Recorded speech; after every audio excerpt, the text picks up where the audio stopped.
Bonjour, bandeko na ngai, peuple congolais, place tozwami biso surtout nkolo apambola, nkolo abatila journée à l'élo. On est ensemble, bandeko. Bonjour, l'autorité à Sony Oyo. Vraiment, bonjour. Partagez kaka yoyebi. Sur la mouquet, donc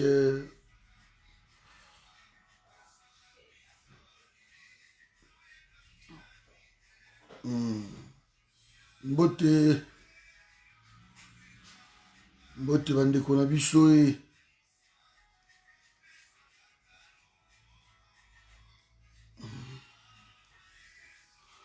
mbote. Voilà, donc merci à tous d'être là, on est ensemble. J'espère que vous partagez Mouké. Sur la Mouké, autorité à Sony. Mboka na biso. Les autres vivre la honte. Dans le monde, pour la bêtise, aussi. C'est incroyable, mes amis. Alors, essayons de partager cette vidéo au maximum. Tout solo là. Voilà, donc, on est ensemble. Bandeko, dans la déclaration, il y a Alexis Tambwe Mwamba. Et Naebi Sibino, que c'est une honte. Pays Nabiso qui tati dans le niveau Oyo aussi. C'est une honte. Mais ici, dans un clair début déjà, entre deux G, pour le moment alors. Okay. Qu'est-ce qui s'est passé ici? Dans la moins clair pour l'instant, c'est que Bandeko Nabiso wana. Oyo ngai nazolobela ba mama wana otokoteli bango mama oyo ya nani mama Goya wana la sénatrice nazokotela yete comme sénatrice ya occupation mais nazoloba nde Sony oyo pona ba mama et je vais bien préciser que ce n'est pas parce qu'elle est sénatrice pour ngai qui sénateur wana ya Kabili, ça ne m'intéresse pas. Je ne suis pas na gouvernement wana, na pouvoir wana ya Bouzoba, je ne suis pas là-bas. Mais ici je parle de la dame, la femme congolaise. Ce qu'a fait Tambwe Mwamba est très malsain. Dans un témoignage à moi, Chouana Yamabe, maman Wana, c'est une très mauvaise femme aussi. Elle est à Zamutu, à Katanga, à Moulubakat, à côté Wana. C'est une femme, Oyo, avant de moi, Batubele, na compte ya Kabili. C'est une femme, le là-bas, ma banza Mukala Isumbu. Cette femme-là, c'est une très mauvaise femme.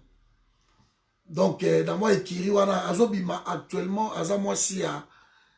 il y a François Béa, ensemble là, maman, on a ensemble. Donc, Moko, la Kabylie a utilisé Kaye. C'est une femme, ok, cuisinier naïe. Akoma qui net garde du corps ya Katumbi yemta tuba Katumbi tonga na foule na meeting yo Katumbi asala ki ya penalty wana la troisième penalty to lingite c'est lui qui a tchaki tonga na tuba Katumbi azaki pas maman wana c'était son homme de confiance donc c'est une femme un peu moi makamuna eza Bouzoba mingi. Depuis qu'il est sénateur et Banda Kabila, cette femme a été toujours sénatrice. Toujours. Tout le monde a pas à battre campagne. comme sénateur, ils ont 4 députés, je crois, 4 députés provinciaux, et ça, les sénateurs moko, 4 députés provinciaux, sénateurs moko, et le les pas na bango kuna na Kabili. Ils ont la désignation, il faut où t'as pas à Kabila. Ne, na ba liste oyo Kabila tindaka, qui est tel, vous avez la sénateur, tel. Entre autres, la dame, elle revient toujours comme étant sénatrice. Il y a ma côté wana. Mbalo d'ailleurs, qui sont des personnes qui disent, mais je ne crois pas. Peut-être, mais cette femme, c'est une très mauvaise femme. Quand cela ne tient. Mais acte posé par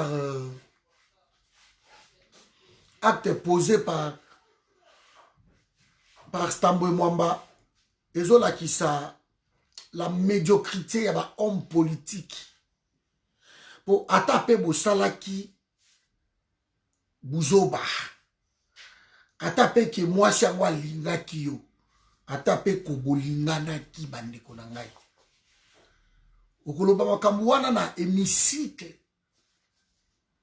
Ozomona niveau, oyo ki pouvoir wana, toko respecter yango te. Et les gens qui crient tout le temps que non, il faut respecter le pouvoir, c'est une honte. Pouvoir ezali pour épée sa bicho. Exemple à suivre. Pouvoir aza papa nandaku. Papa il faut attendre malamu. Pour bana bazo exemple wana, bakola bien. Ça c'est le pouvoir. Mais ce qui pouvoir est comique. Tambo Mwamba deuxième personnalité na Congo. Donc, ce qui lelo Félix a koufi, ou bien battre les poisons de battre les tamsou bientôt, je sais pas. Ce qui battre les poisons à bientôt, c'est Tambwe Mwamba ne moutou à kouvanda na ngwende wana. Et ça Tambwe Mwamba. Mais tala siko au niveau ya arrogance, ya Tambwe Mwamba wana.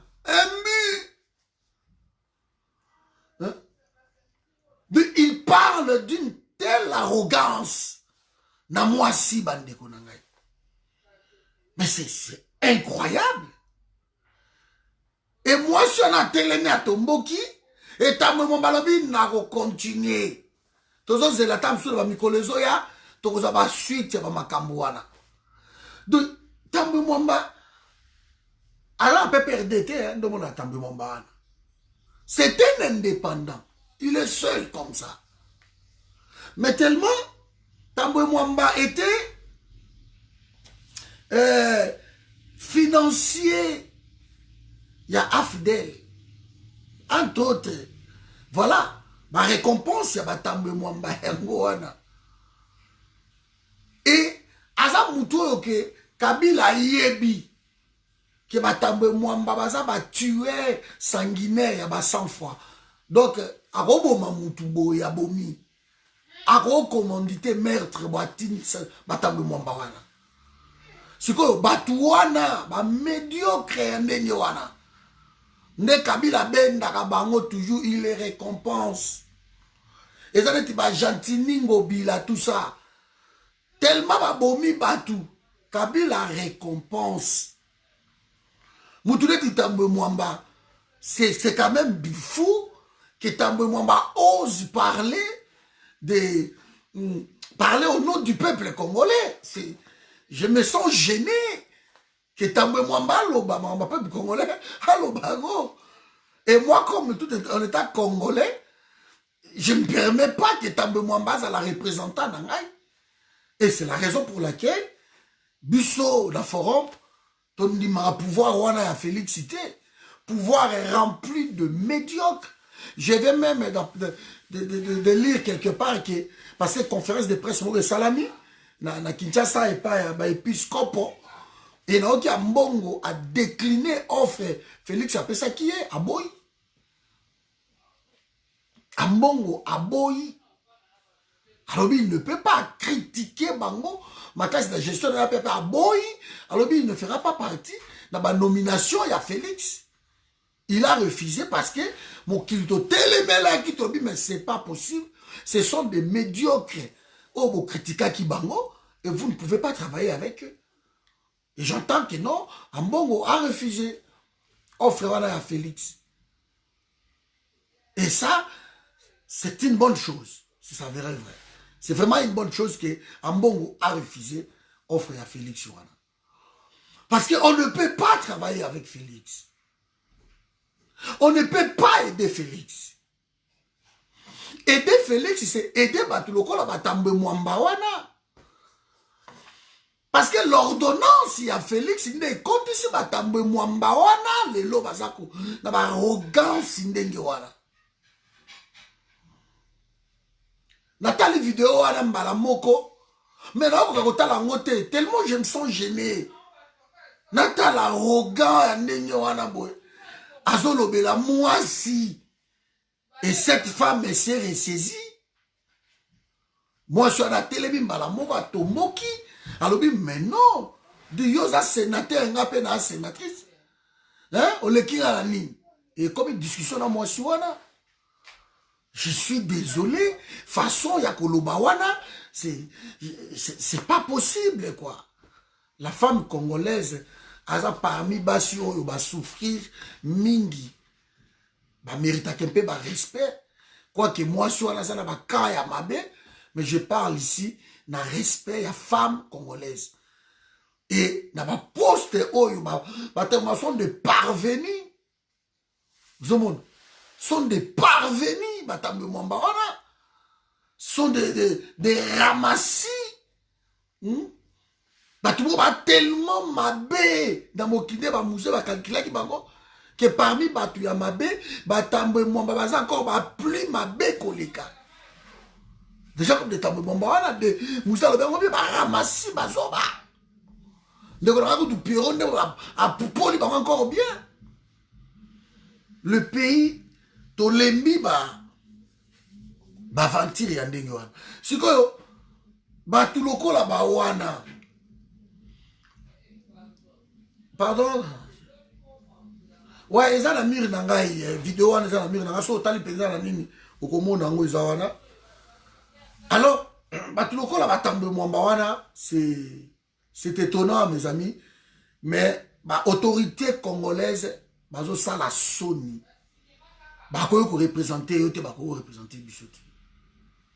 C'est impossible. Déjà, la guerre qui règne dans l'institution, donc vous comprendrez que les gens ne pensent pas dans l'intérêt des Congolais. Alors vous qui soutenez Félix, vous avez une erreur grave. Je vous ai dit l'autre fois, là, revenez ici. Vous avez un vrai combat. Parce que vous qui soutenez Félix, vous avez c'est pas la peine. Quand le président ne décide même pas pour les secrétaires généraux, je comprends pas. Alors, pouvoir en bilo ça Félix, ou biso to aveugle, ou biso tozo monate, donc na comprendre te. Donc biso to aveugle, biso to komone loko mokote. En tout cas, peut-être c'est ça. Parce que Félix n'a pas le pouvoir. Je vous ai dit, les secrétaires généraux, le ministre à portefeuille a nommé Bango. Sans accord, il y a Félix. Sans accord. C'est incroyable. Batu Oyo, Félix a nommé Bango na signature, il y a Eberange. Ba nommé pe Bango kuna na Félix. Ilunkamba boyi.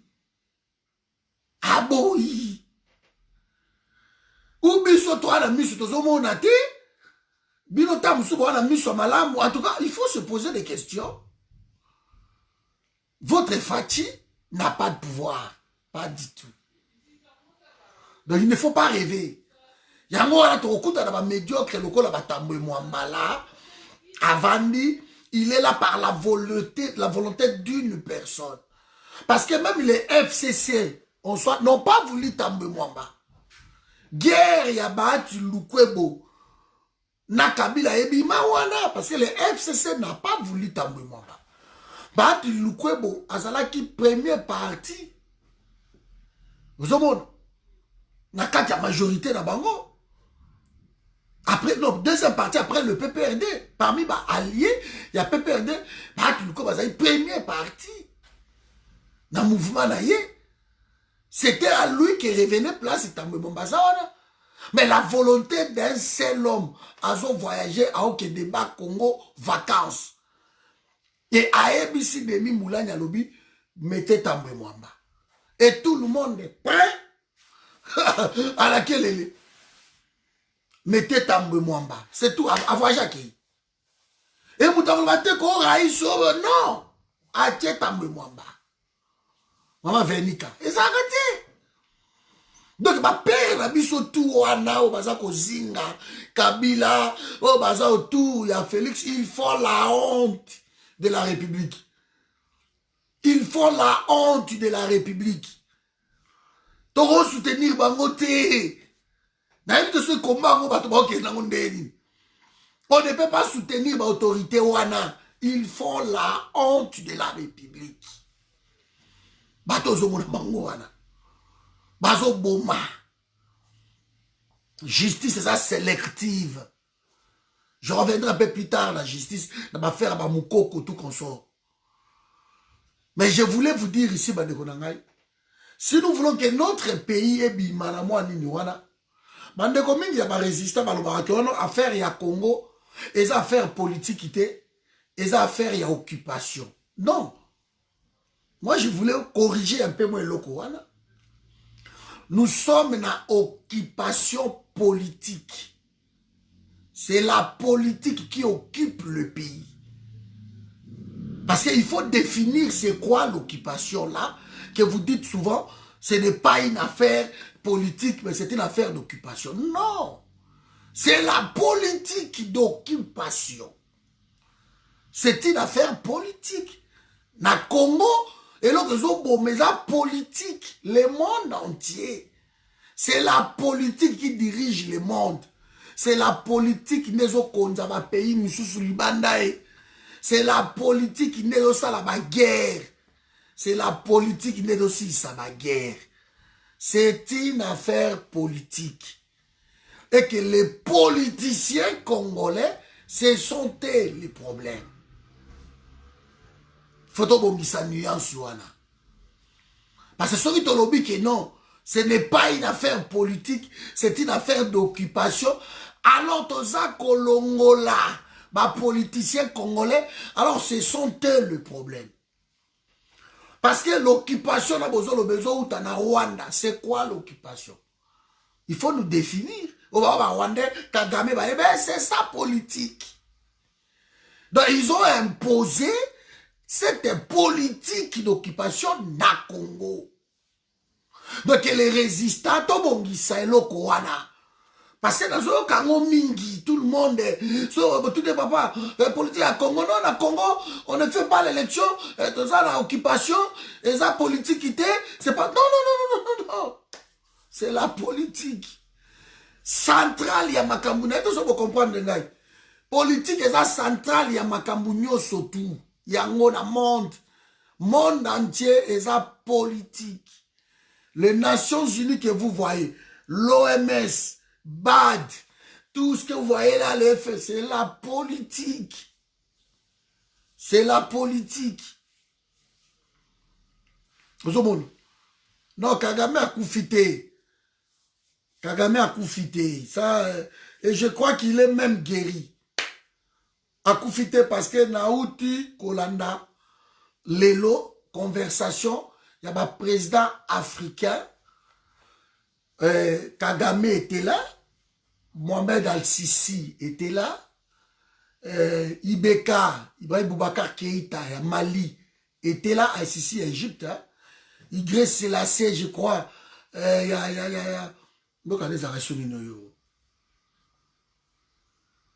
Djibouti était là, hein, Félix était là, Cyril Ramaphosa était là, André Rogeline. Donc, notre d'abord un président Wana, Bazala qui ont un 9 présidents comme ça, à moins que j'en oublie les autres, Kagame était là.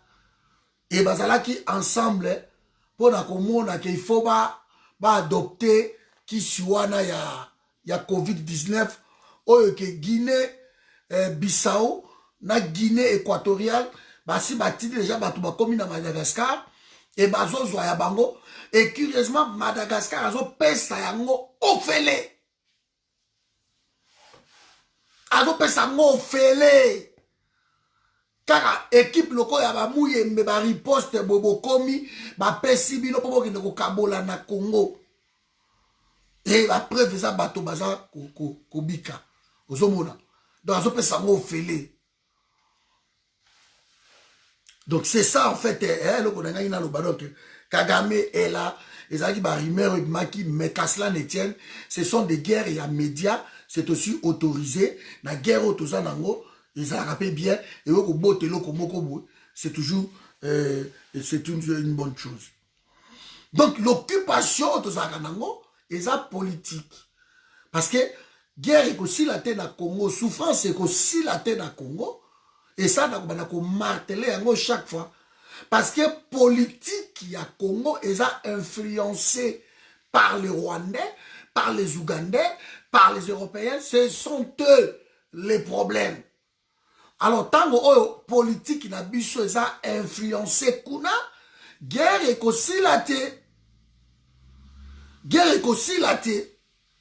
Donc, il faut vraiment que les gens comprennent le Kowana. Alors, ne pas dire que non, occupation, eza politique, vous êtes dans l'erreur. Parce que les hommes politiques, les opposants politiques, les Félix que vous voyez là, ce sont eux. Bazo perpétuer occupation wana politique. Bango baza occupé politiquement na mental na bango. Et eux, baza ko agir, baza ko, hein, si vous voulez, ba émotion à mental na bango politiquement, ba kotisi yango na peuple. Peuple azo subir politique na bango, yamabe. C'est ça l'occupation. Donc il fallait tous à la, ndenge wana. Donc, ça c'est pour les hommes politiques. Mes amis, ne soutenons pas ces hommes-là parce que politiquement, bah, assujettir le pays. Bah, ça la somme. Vous avez certains hommes politiques, bah, qui même pas à l'extérieur et à pays. Depuis bah, vandi wana bah, bandi législation à bango oyo. Ti et aussi là, à même pas libanda. Mais c'est un sénateur, c'est un député. De Sogiga Bimika Kababa récupérer Beko. Cela Abim a récupéré Beko. Ah, merci Papi Ozufon, merci. De cela Abimi va récupérer Beko.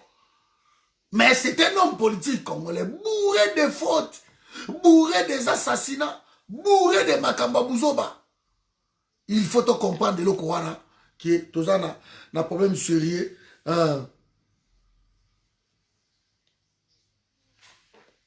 Mais non.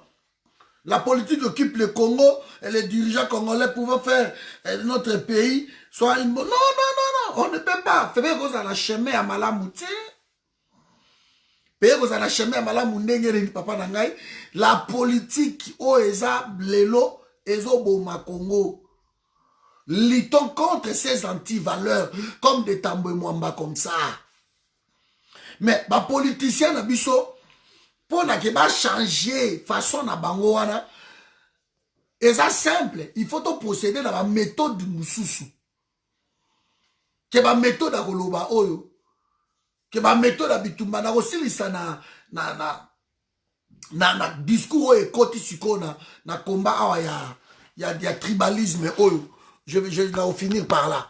Vous avez pour expliquer que les hommes politiques la sont même, ba koti na ba jewana ya ba tribalisme et ba biloko wana donc bazo contribuer pour la déstabilisation ya pays. Nous ne pouvons travailler avec Batouana. Donc chacun a son rôle. Félix a un rôle na ye, il y a président, il y a occupation, nomination et les opposants aussi ont leur rôle. De penser 2023, il y a un acteur présent en 2023, point barre. Que en 2023, les autres savent même que non, en 2023, il y a un président. Mais ils ont peuple vers 2023 quand même. Et en 2023, on a à cause de quelques sénateurs, on a passé, marché, na bango. il y aura quelques sénateurs, quelques députés, et bazo fout ailleurs, mais il y a Ovala na Epe Kimia. C'est bon, les affaires pour eux, bon, ça marche. Et Bilo peut continuer quand on a ma vidéo.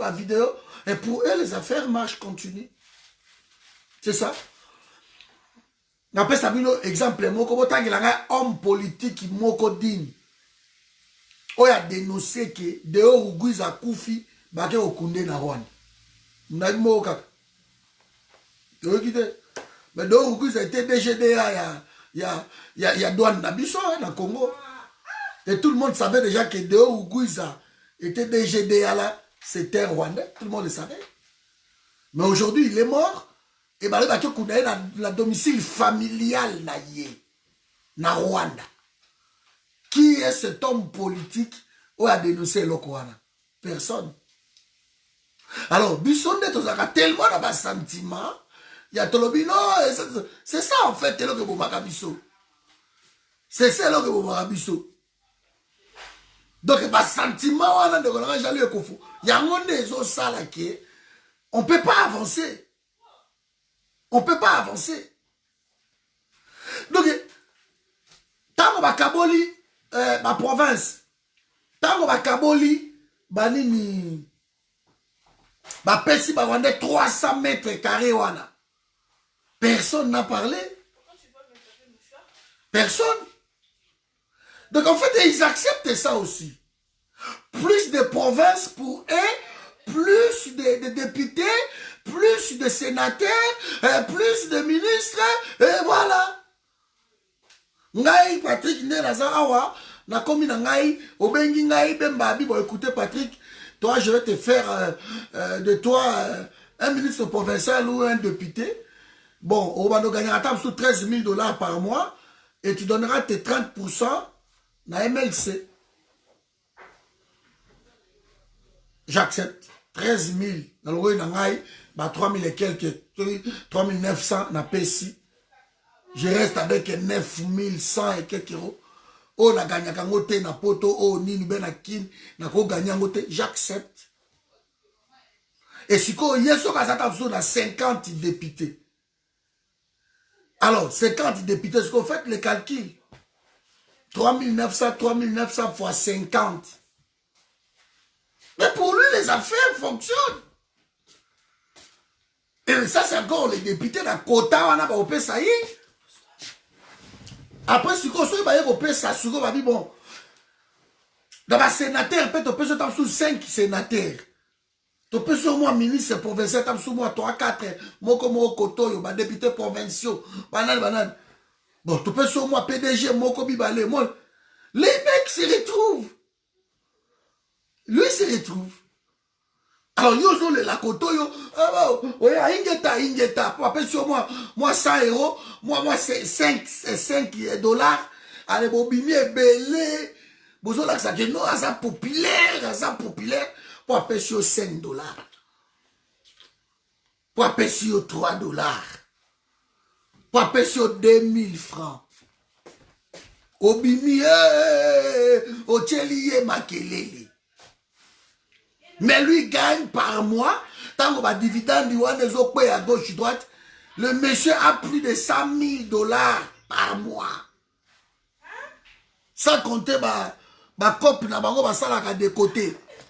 Et il gagne bien sa vie. Il gagne bien sa vie.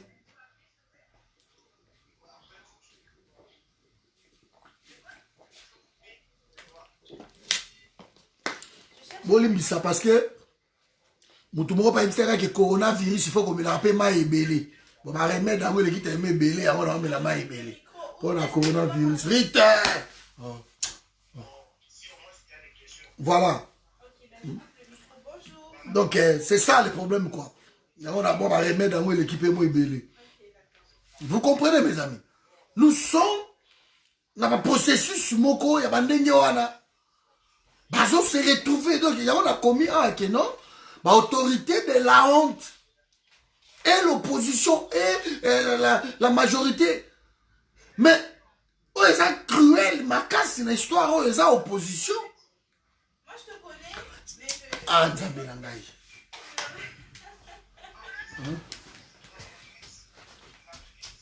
Donc, dans opposition, dans majorité, mais eux, ils ont ça encore bruit makasi. Eux, ils ont dérangé dans makasi. Et ça, opposition. Eux, ils ont dérangé dans makasi, et ça, opposition. Parce que l'opposition était censée causer la peuple. Opposition était censée. Marie, tu me déranges, hein, Mireille? Hein? C'est pas possible, quoi. Voilà. Opposition était censée. Et ça a côté à peuple.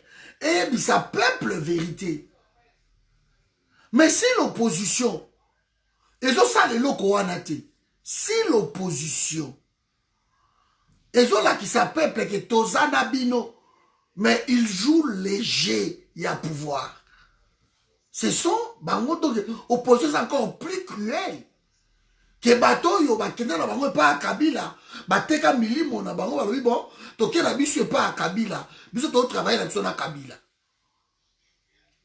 Et encore, oui. Les Jean-Marie Kassamba, ta ma bêtise à Kolombo. Mais lui montre clairement qu'il est avec Kabila. Mais quand vous prenez un opposant chez nous, à Kolomba il n'est pas de Kabila, prenez les Jean-Claude Duvemba. À Kolomba il n'est pas avec Kabila. Mais ils sont avec Kabila. Ils sont dans l'hémicycle. Ils sont dans l'hémicycle. Vous les trouvez, placez ma petite là-bas quelque part, quelque part. Ce sont des députés, ce sont des sénateurs, mais ils sont là, ils jouent les jeux, il y a occupation politique. Où va y Congo. Et tellement nous, peuple, on est sentimentaliste. Tant que les sali moi déclaration na yé moko boye, tozui yango. Tozui yango. Et tant que biso to kozwa yango. Moni, vraiment lobi boy. Moni, Nicolo danger. Mais déclaration la biso padi partout. Vous, ok, y est dans sali déclaration na côté à occupation, c'est juste de montrer que j'existe aussi. Moi, j'existe aussi. Moi, je travaille aussi avec toi. Moi, j'existe aussi. C'est aussi simple que ça. Que Bobo Sadi Bango a silence total et ils doivent justifier leur salaire, leur solde. Ils doivent justifier la confiance oyo bapesa bango côté wana. Parce que mes amis, je vais vous dire clair. Qu'est-ce qu'il fait que l'opposition a Bissou depuis 2006, 2011, 2016, 2018 et les lots bazalaka toujours ensemble. Que balobi bon, tous à la pédé ensemble, mbalo quel que soit les problèmes, tous ensemble, tous eu pouvoir na biso, to kaboli et to panzani so nasima. To délivrer peuple wana. Pourquoi toujours so bo comme na ba échéancier au mo la ka ba kabouane? Pourquoi? Moi, je n'aimerais pas que tous à la naïveté, nous, peuple congolais. Je n'aimerais pas. Les Francis Kalombo, les Molières, les Liézers, les tout consorts, les Mike, tout ce monde-là, chacun joue son rôle. Parce que si on combat le pouvoir, on ne peut pas être député. Il y a pouvoir, wana. On ne peut pas. Et ça, comme qui Mikolo, mususu lembi bango mipandi, récupérer tout mususu. Biso, Patrick Boya Mbalo, comme Bino, Boya, Bokelo Yenge, Patrick, Noble, Tokiti, voter sur comme député. La liste wana ekenegi na Rwanda. Na influence politique. basololi na Kabila. Ok, bon, balo totia mututel, totia mututel, totia mututel. Et bazui, batie mutuana. Et bien, on a bilonia sike koti. Mais vous verrez que na bilonia sika obo koti, vous n'avez pas la majorité. Donc, ils font tout, ils le font tout pour conserver la majorité parlementaire. Parce que les jours où ils perdraient cette majorité parlementaire, ça serait peut-être l'erreur fatale. De ma perdre en moitié. Je ne sais pas. Donc tous, ils jouent léger. Mais ils jouent léger à sentiment na yo. Ils jouent léger à mutu na yo. Intellect na yo. Et que tel métal mutu. Parce que un exemple simple. Ah, dehors Ougou, ils ont été enterrés ici. Na Rwanda. Cet homme fit PDG. Et c'est pour lui que sous d'autres cieux, l'opposition joue le rôle même dans la nomination. L'opposition a mati en crénoti, même que la dehors ou ça se fait. Mais la nôtre opposition, non. Donc, moi je trouve que notre opposition est plus cruelle que bateau bazar à pouvoir. Ça, il faut qu'on y ait bango. Plus cruel. Plus cruel. Parce que, et là, comment échanger, c'est ni échanger, bango tout bandenge moko. Donc, cours constitutionnel, pareil. Appareil judiciaire, pareil. Biloko tout, pareil. Des mêmes causes produisent les mêmes effets. Mais bon, que non, nous nous préparons pour la 2023. Je ne sais pas. Trouvons l'erreur. Il se prépare pour le 2023. Et le 2023, avec le même dispositif, où il salami que 3 fois élection, 3 fois, Bako Sibino, 3 fois, ils ont conservé le pouvoir de la majorité. 3 fois, ils utilisent. Et Moutongo, et c'est vrai, il est là. Alors, comme il a balle la tête, il parle à l'ongwe. Et on a tout à Kitsi, tout vitre à Kitisi. De l'opposition est même incapable de dire, bon, le cas, il a une balle dans la tête. Alors, tout ça, ici, $1 million. Tu peux si sniper, moi, bête balle dans Moutou. L'opposition ne peut pas faire ça. Balobi non, biso opposition to la républicaine. Dans le pays où ils sont occupés comme ça, vous allez avec une opposition républicaine.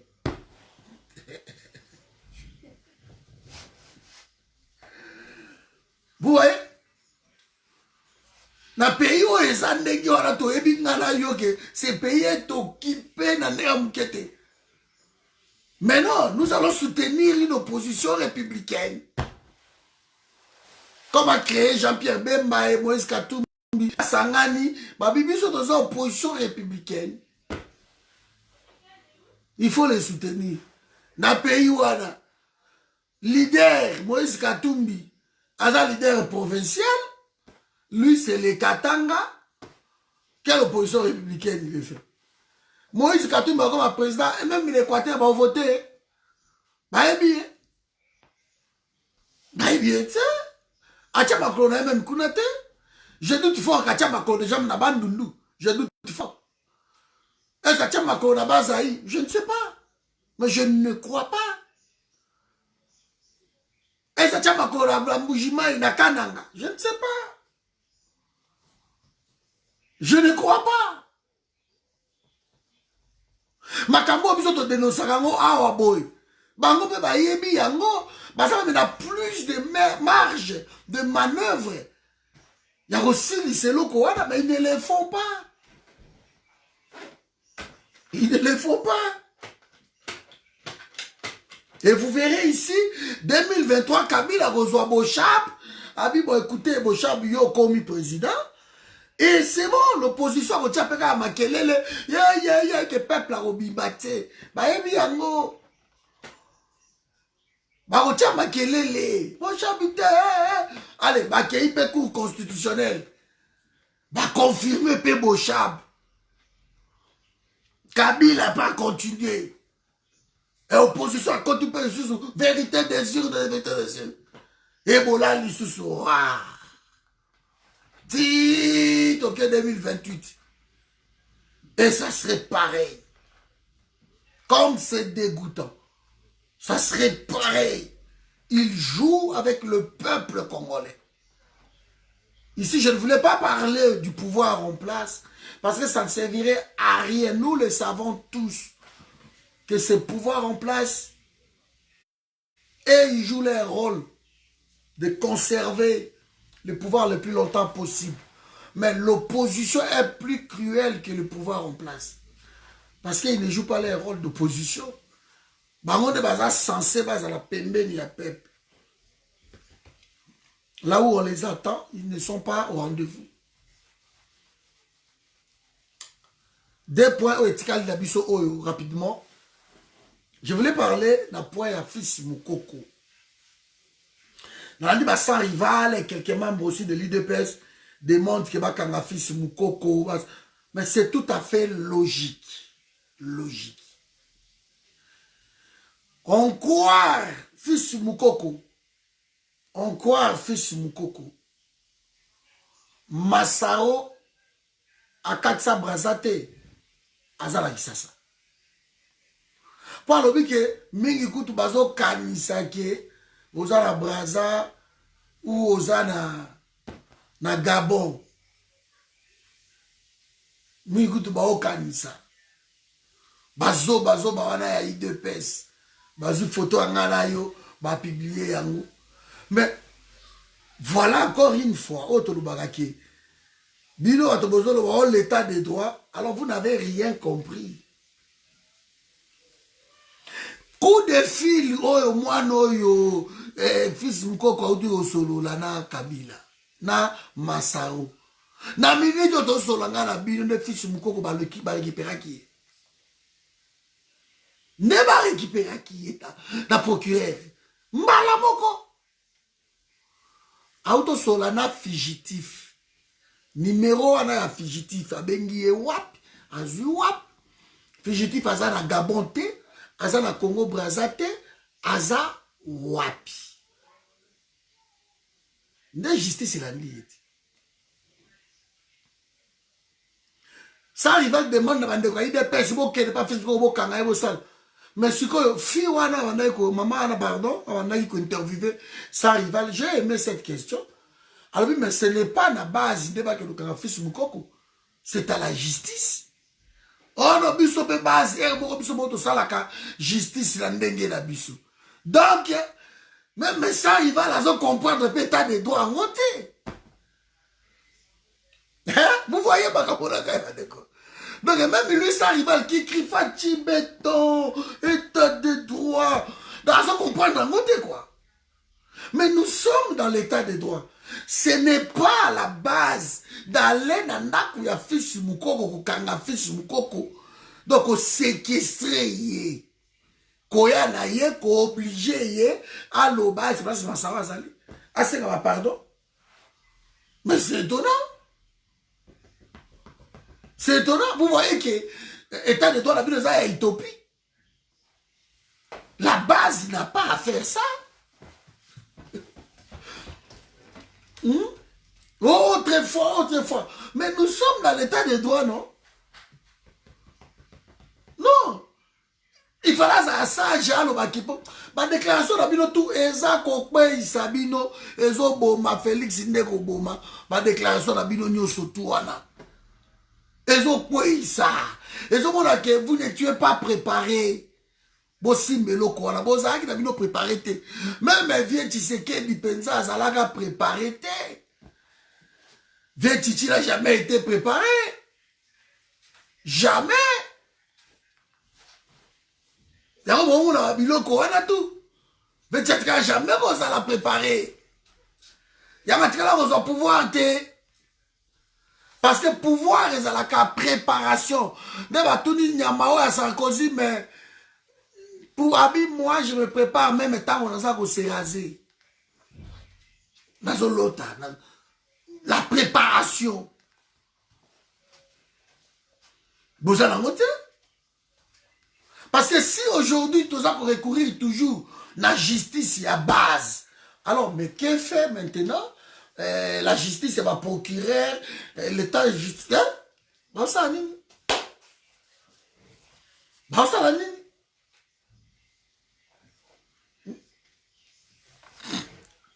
Donc, c'est la logique, c'est une bêtise, une erreur grave.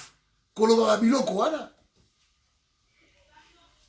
Fils Moukoko, à la Kissi, fruit, il y a eu de pêche pendant 37 ans.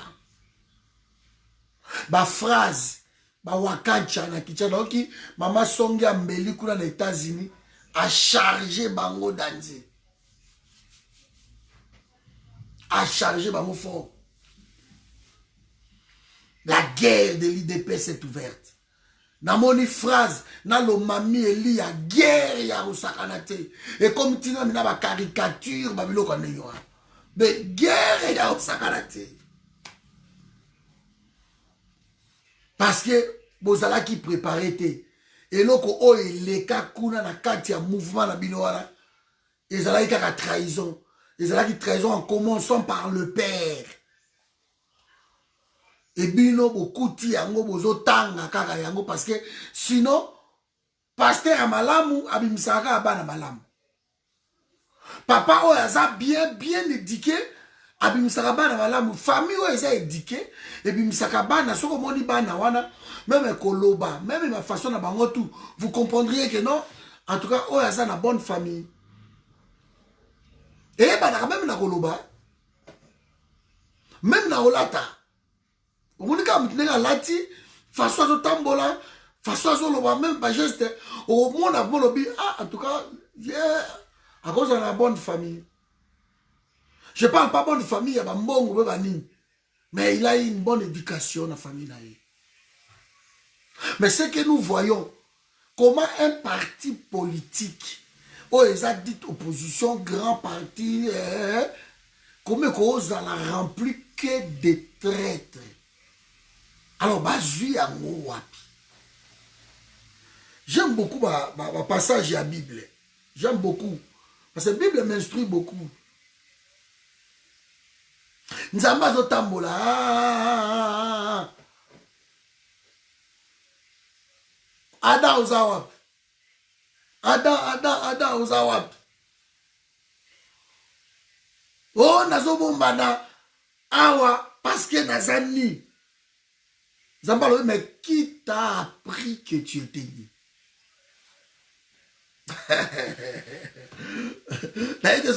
C'est mon commis placé à la commis.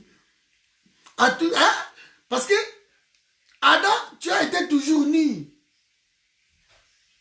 Tant on a salaka Ada n'a pas ça au bilambate. Tu as été toujours né. Na couvraille, na ombrage. Au monde na moto normal. Si vous avez un peu de lukayo, ça wapi, au batami. Non, ça va pas bonaka et place à batami. Ada ozawa pozawa. Oui, mais voici Seigneur. Mais pourquoi vous avez mal parce que nous avons nani. Oh, ça va mais qui t'a appris que tu étais né? C'est au côté de semence mobo. Voilà. On peut dire que vieille dépêche, oh vieille Tshisekedi, Azana est bien, Yazala Makambouanate, ok, mais qui a appris là-bas Félix? Merci Nandeko, maman Vedika, de vous partager. Mais qui a appris là Félix? Qui a appris là-bas fils Moukoko, ma phrase, ma kabounde, quand il colle wana, ma kabounde, ya banane. Mais qui vous a appris que vous étiez né? Qui vous a appris les traîtrismes là? Qui? Parce que l'IDP s'est rempli d'abat traître. Fils Moukoko a dit que c'est lui le gardien du temple. Mais quel temple parle-t-il? Maintenant que les gardiens du temple est à découvert comme ça, nu abîmé. Alors, qui leur a appris? Qui a appris la gardienne du temple qu'il ne faut pas en avoir traître? Toujours rendez-vous, ma chérie Cathy, toujours. Qui vous a appris? Donc, c'est pour cela, bande de surtout, que IDPS, ils ont parti rempli de traîtres. Maintenant, vous comprendrez. Qui pouvait imaginer? Donc, il faut que la justice, et ça, ceux qui peut-être dans l'état de droit. Parce que dans le cadre où Massawa fugitif, il y a pouvoir. Aza fugitif. Et Malamoko, il y a quelqu'un, secrétaire national chargé de la mobilisation, il y a IDPS. Azako Solola. Na fugitif. Alors, bien, on a la côté ba Congolais bazali, Luka quartier moko, ba Congolais bazate, tout passé ba Congolais bazamoté mamabi. Mais tant que déjà yo, ozo lobake ba Congolais bazamoté mamabe, c'est que yo moko poza moté amabe. C'est que yo moko poza moté amabe. Parce que l'État, quand on pense que ça y est, quand on a un Congolais bazate, parce que bazamoté amabe. C'est que yo moko poza moté amabe. Vous voyez la trahison, il y a eu deux pèses comme ça. Tout le monde traître. Et bien, on va traître, on va trahir nanouté. Bazala no na naïveté moko, donc ils sont naïfs. Bazo rêver nanou. En fait, l'UDPS va partir à ma traître, partir à ma rêveur. Bazo rêver nanou, bazo rêver kaka fati. En fait, la nostalgie wana. Et batu oyo bayaki penza ke bango baya na makambo ya solo lokola ba Monique Kitoko bakufi ba Rositi bakufi le bateau bayaki n'esprit wana te bakufa de solo lingo lia Kitoko kota yango moni ba wakancha et les frères tant ba komi na kin ba comprendre que parti oza parti ya traître bango nde bato batondi kuna biso totikala tokee na biso tokee na biso sako kaka nanga Marie Sylvie. Donc fils Mukoko, c'est ça le problème. eza ye adementir nini si bakosaka kaka ndenge wana eza ngai te na démentir bakosaka kaka ndenge wana. Mais c'est lui. Oh, moto moko aimite voix na ngai. Non, moto aimite voix na yo te. C'est lui. Bozala masaro. Basombela yo mutuka. Hein? Non, bozala la peuple congolais. Voilà bandeko na ngai. Donc ça c'était Maramba Fils Mukoko. Na ngina suki ça vidéo na biso oyo na question qui dérange beaucoup. Oyo batu balingi bakota. Alors ngai écoute nde nazara na kolobango clair. Si vous avez reçu de l'argent auprès de Félix de pouvoir, je ne sais pas. Pour d'abord, quand c'est la biso tribalisme dans le combat, nous allons vous combattre. Et biso toza la biso libre, moi toza la free. Parce que tolera mbongo abatute. Tolera mbongo abatute. Donc, nenge toza awa bandeko na ngai. Le tribalisme toko permettre yango te na Congo. Jamais. Nous n'avons pas un peuple supérieur. Nous n'avons pas un peuple mis à part. Ou nous n'avons pas un peuple, si vous voulez, qui a l'exclusivité de libérer les pays. Je suis désolé. Il n'y en a pas.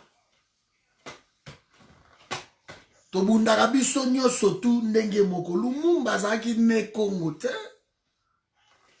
Lumumba azalaki mutete là. Bato tout bakoma loba lumumbiste. Parce que Lumumba parlait encore de balkanisation dans 1960. Il parlait de ça. On lui a proposé de l'argent pour la répartition de ces pays. Il n'a pas voulu. Il y a un quota de banal. Parlons de Kasavubu. Kasavubu, parti na ezalaki à Bako. Ezalaki alliance ya Bakongo. À Bako. Yango moni bakota peza mingi na histoire te. Bachombe, Konako. La confédération ya bakatanga kuna. Konakat.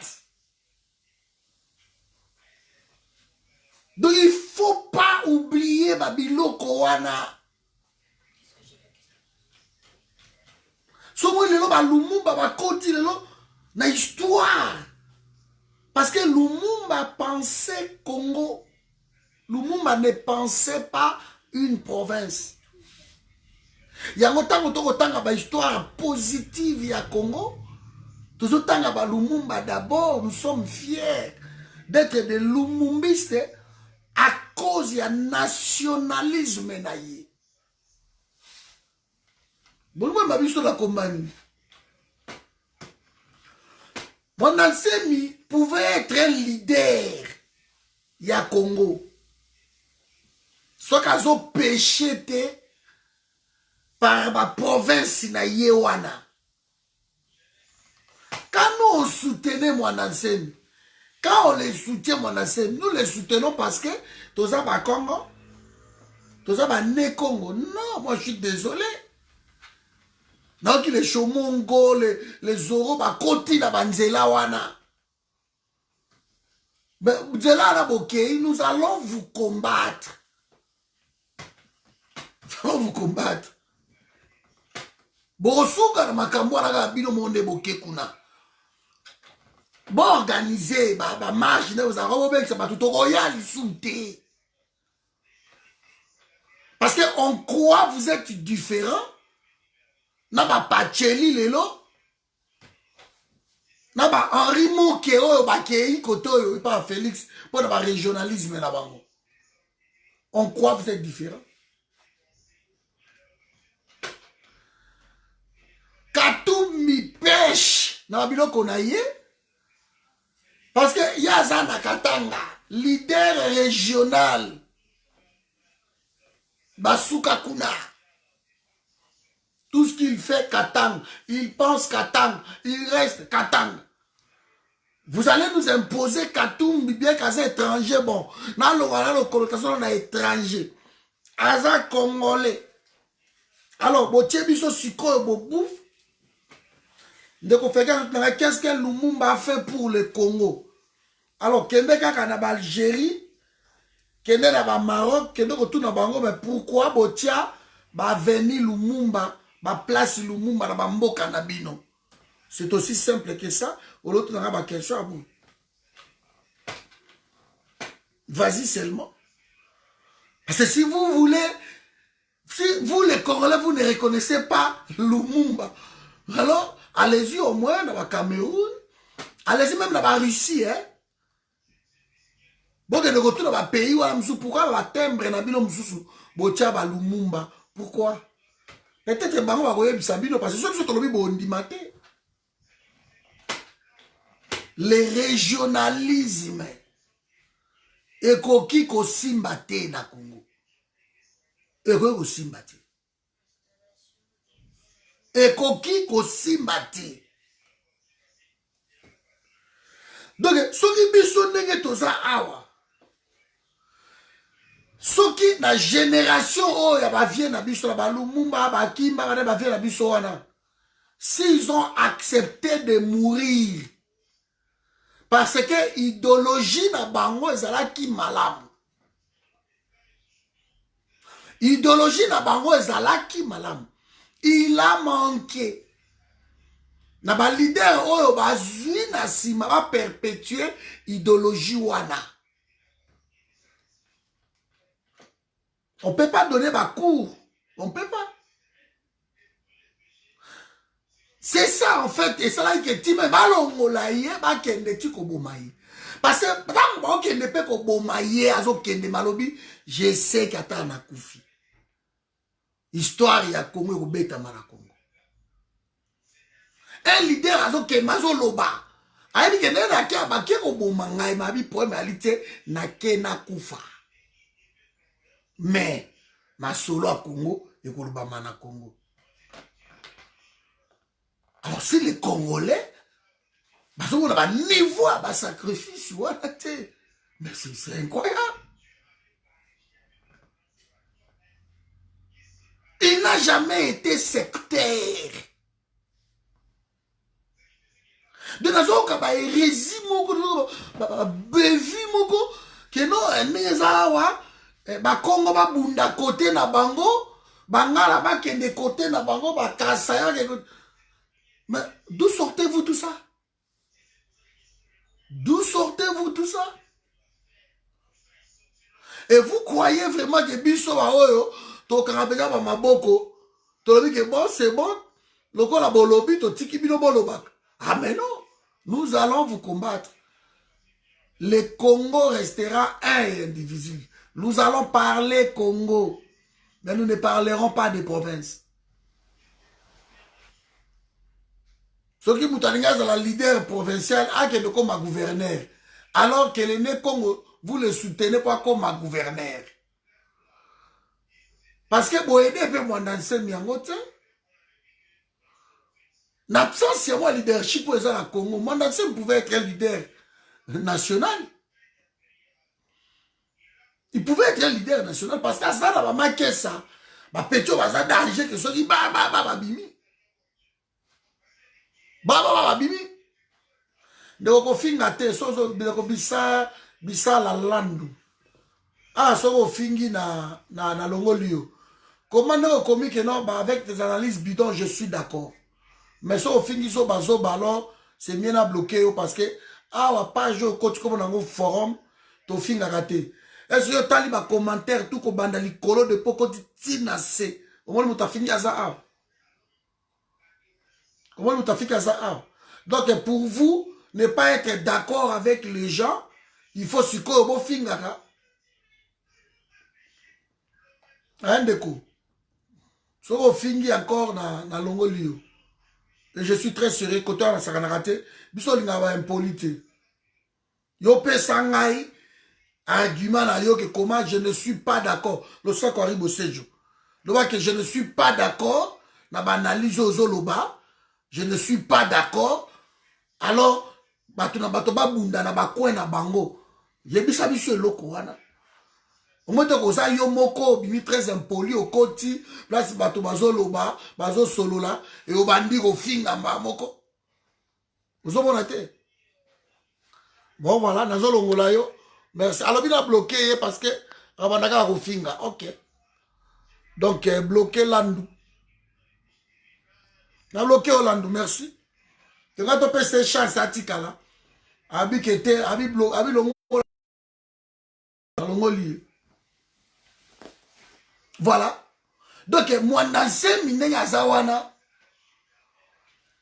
Soki boye dakie nde akomi leader national. Mais ce qui bino bolingi boko biso nager yaba oh non biso ba Congo toza supérieur biso ba boke ozora ba histoire soki nini eko simbati parce que bangala ba kotelema balobi biso to calma pays wana pendant 32 ans kimia izalaki donc biso pe to zonga bolobani ba soyi pe ba kotelema balobi non, musée dans malgré calme, 3 ans, bato baliaki bien, bato va dans la voiture, bato va la boîte. Chacun va trouver son leader dans son petit coin et payer comme la République. Payer comme la République. Donc les G, oh, bah, il y a tribalisme et combat, nous allons les combattre. Moi, je suis clair là-dessus. Très bien, je ne suis pas obligé de se pélissayo. Que ma déclaration qui a ma BO Batubayoki et Tobuka Yangote. Ce soir, je vais passer avec Gino Will. Tu sais, Gino Will, peut-être dans le Ghana, pourquoi? Dans tel Mirago. Nous allons parler Congo. Nous allons parler Congo. Nous n'allons plus parler ma province. Son dans la province, ça la groupe on a ça la province c'est anonymat. Et que d'abord le bango a été que bon ya kaka to comme leader te na le bango a été. Ça la groupe na ya ba ne Congo na WhatsApp beaucoup tanaka bo parler comment développer votre province. Nous sommes d'accord. Mais la combat na biso etanoïke, nous allons parler Congo.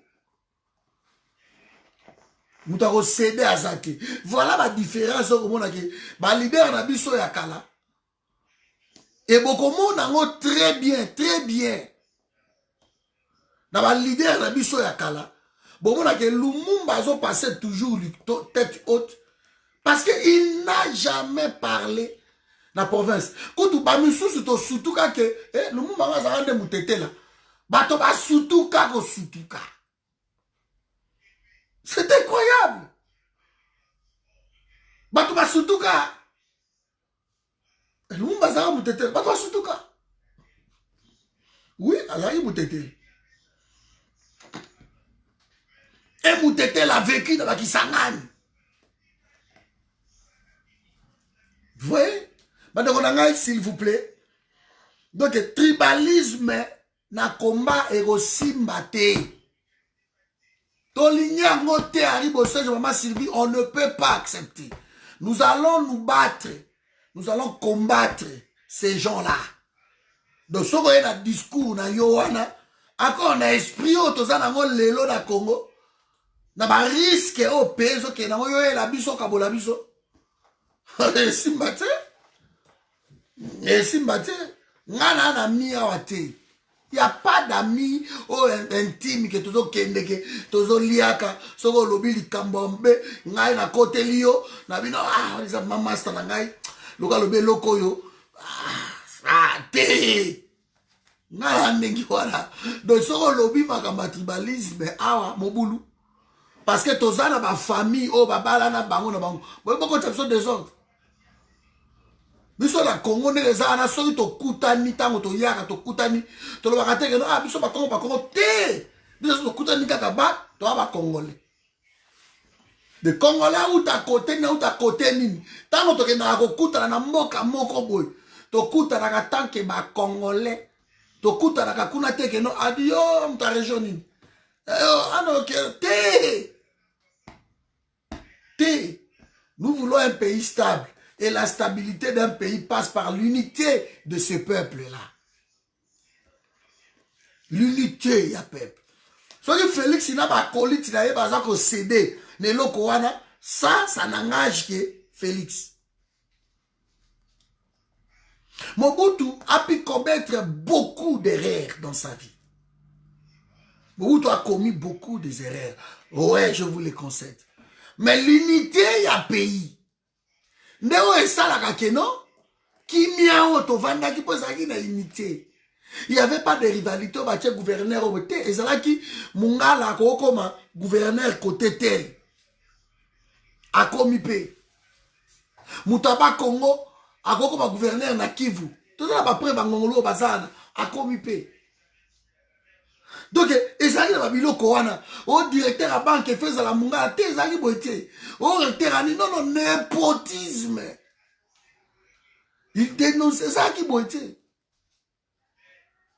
Mais ce qu'on peut le mais la biso, au balou bagnon surtout, ba soutenir Félix te lukuta. Toi la balou bébé là on a combat on va s'arrêter Félix ensemble. On va se combattre contre Félix donc. Soki bino bozala ba penchant wana ba séparatiste. Bon, profiter de l'eau pour beaucoup de sango et tate. Vous êtes seul dans ce combat-là. Hein? C'est Gordon qui parle maintenant.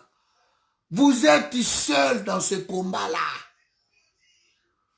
On ne vous suivra pas sur ce terrain-là. On ne peut pas. Nous aimons trop le Congo pour nous céder dans le biloko qui est Congo et Kabwana. Et si, nous aimons trop le Congo. Trop permettre à côté. Ah, n'a pas tout le tribalisme. Et aussi Mbati, Congolais à ça.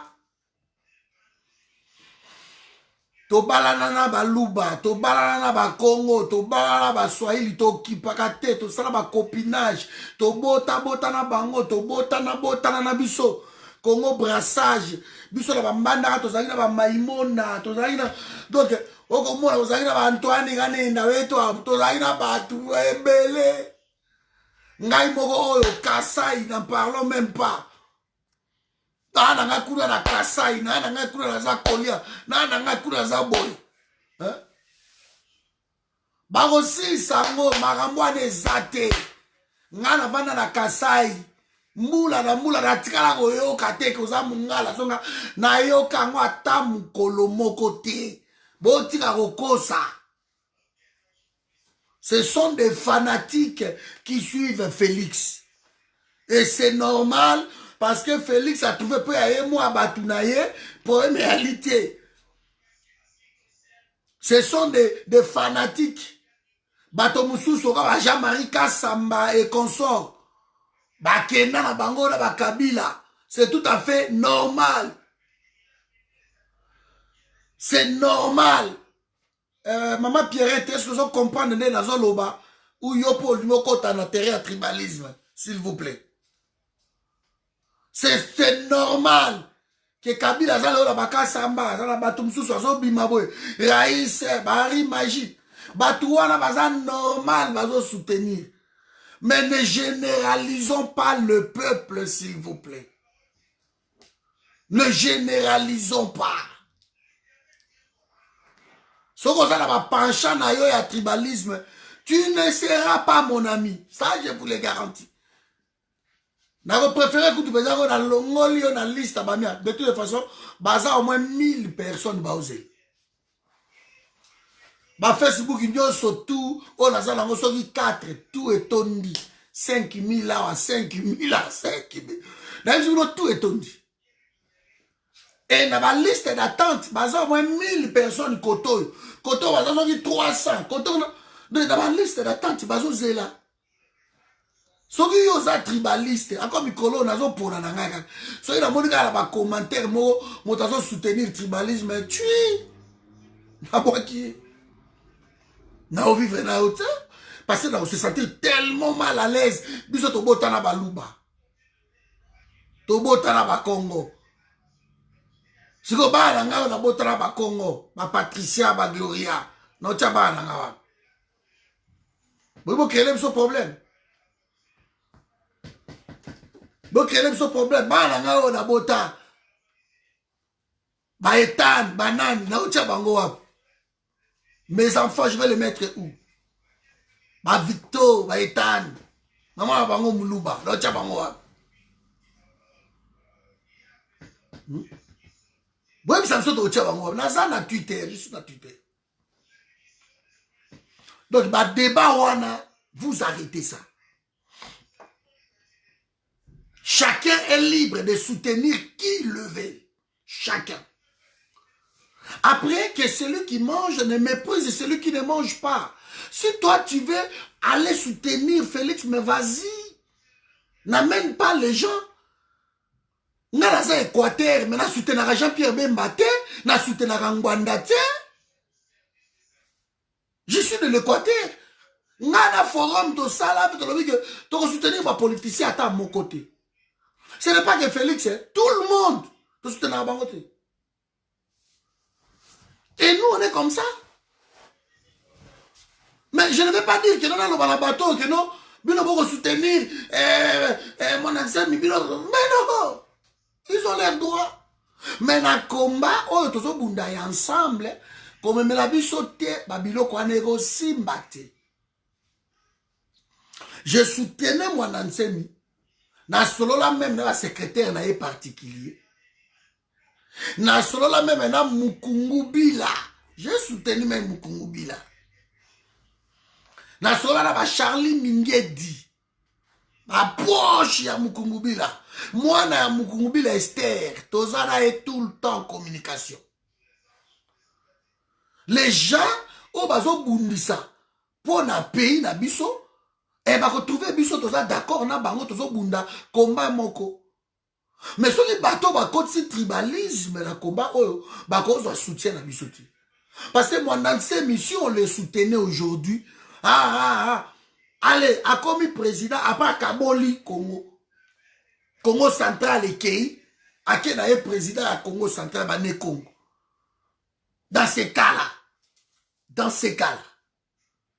Malamo koto pe biso to côté la pe to lobi biso pe to kela biso pe l'Équateur, pays Kaboni. OK, Congo est riche, est fort, soit aux un et indivisible. Donc je tenais vraiment à dire makambo oyo na obano répéter à chaque séance tout ça. Pas de tribalisme na combat. Pas de stigmatisation. Na vivre trop na Kivu. Na tikalo mo lelo ko wana te na ba Congo, na bandundu na sita lobango mbana mbala, na tanga bamboka na Kasai, mbana mbala awa. Na ba Kivu. Donc na tikala ko mo ne loko bilo bo mbela biso te. Aucun peuple n'a le droit de chasser peuple moussou na Congo sous prétexte que non leader na bango asa originaire ya province Mokobu. Aucun peuple n'a le droit. Aucun. Tout Congolais, installez-vous où vous voulez, c'est votre pays. Allez-y, même il n'a pas fait un fond kuna. Allez-y, vous installez, vous êtes chez vous. Vous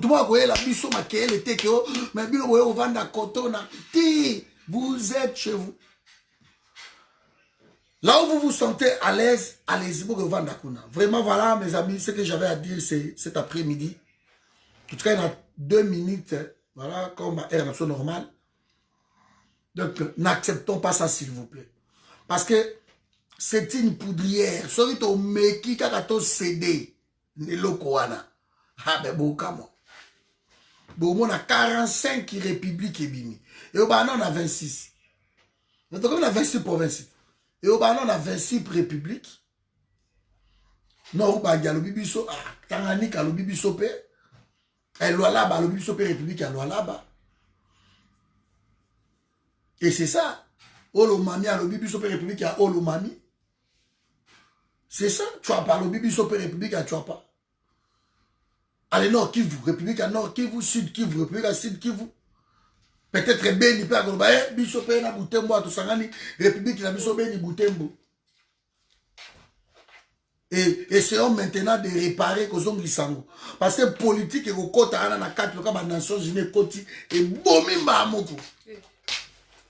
Et c'est bon, hein? Donc nous ne pouvons accepter Babiloko à la main de Kona. Yama Pambolabino. Naliana nous muteke to kutala na butu et pas dino ingeta